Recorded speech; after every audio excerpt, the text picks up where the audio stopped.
It is finals day here at Bells Beach, and we're looking for our last quarterfinalists. Heat 4 of round 5. Caio Ibelli, the Brazilian CT rookie, up against Jordy Smith, who's back from injury. I mean, I think for Jordy, he's trying to keep the blinders on. For sure, though, he has to know that this is in his advantage. And here he goes. The 28-year-old driving into this first section. Pacing himself at this stage. There's a nice big layback hit.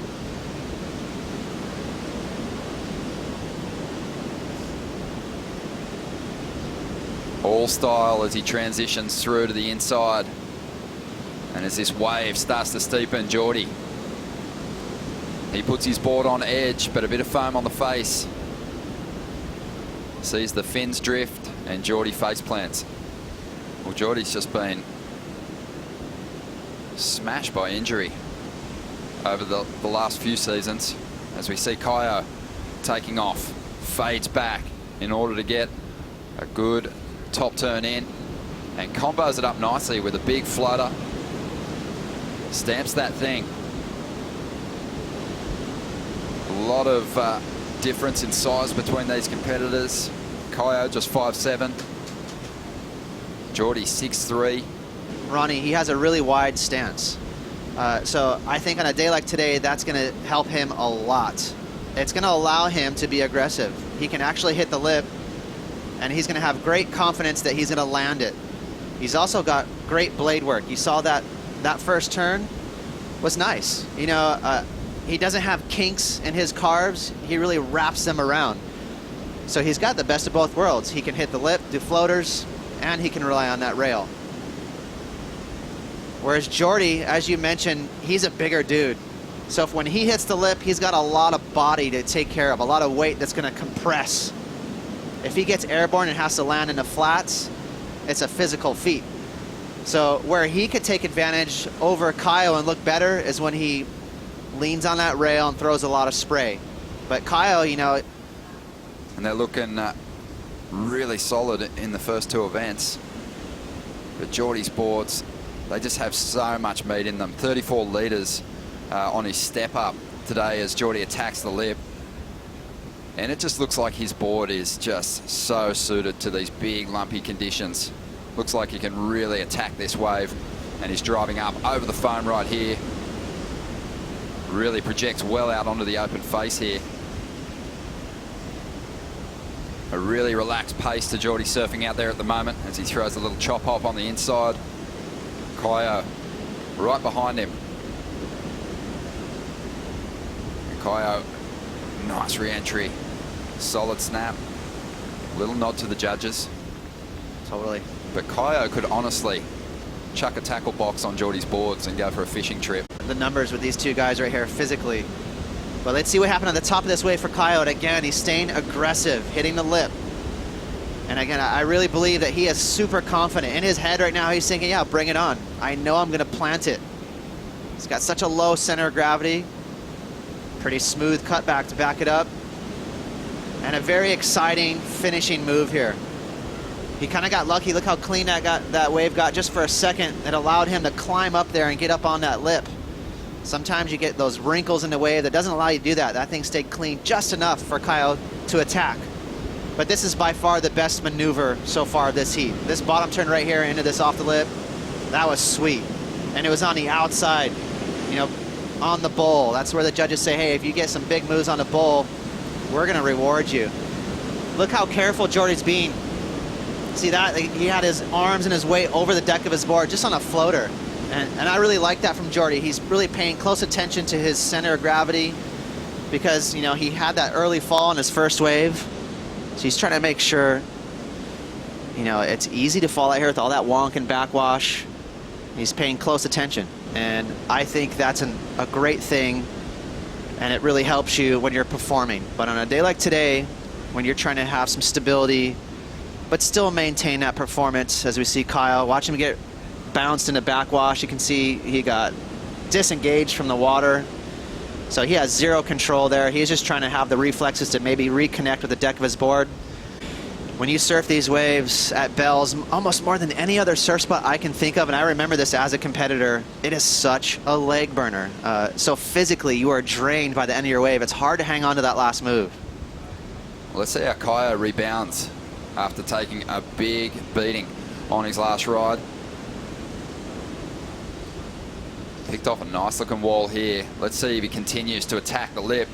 He's going to drive off the bottom. This section's standing up. He goes to a nice little layback. Squeaks in a floater.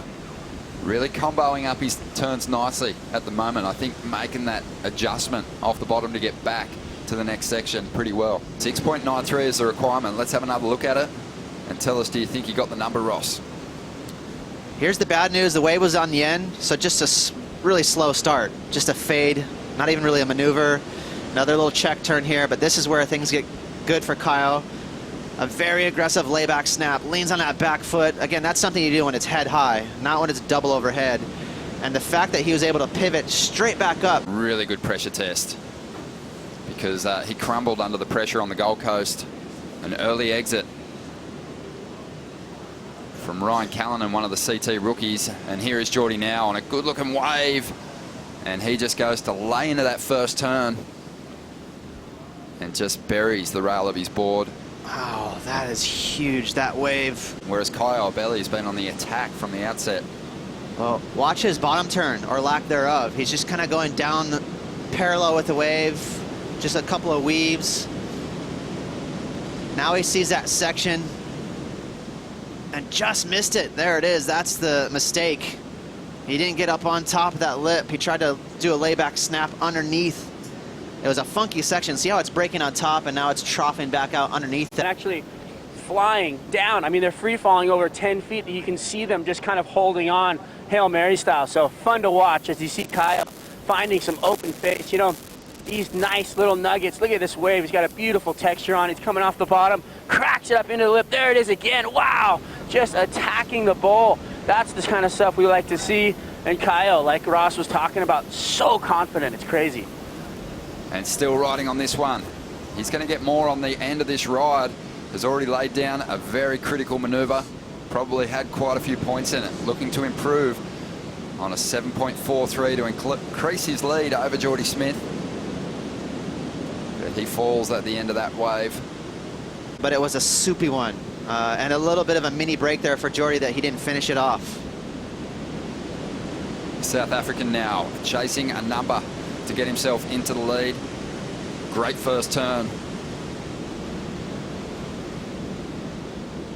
Confident with these cutback rebounds at this stage.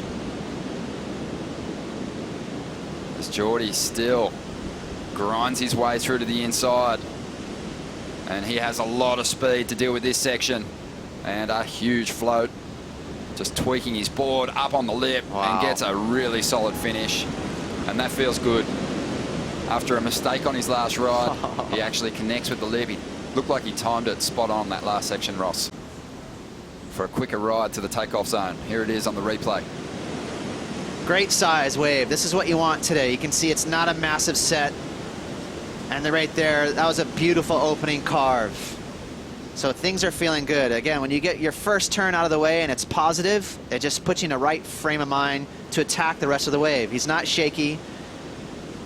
You can see that wave had a lot of soup on it, whitewash, so it just kind of feels sketchy. So right here, he's feeling, man, is this wave going to be nice to me? And a really positive floater into a closeout reentry, and he landed it. So again, right there, that was the most natural claim I've seen in this event. I mean, he really was elated because you're just waiting for this wave. It's like a haunted house. You never know how it's going to throw at you. Again, a lot of times it projects you out into the flats where you're just flying and trying to, you know, not break an ankle. But this one backed off enough for Jordy just to have a clean hit. He was genuinely ecstatic right here after that last maneuver.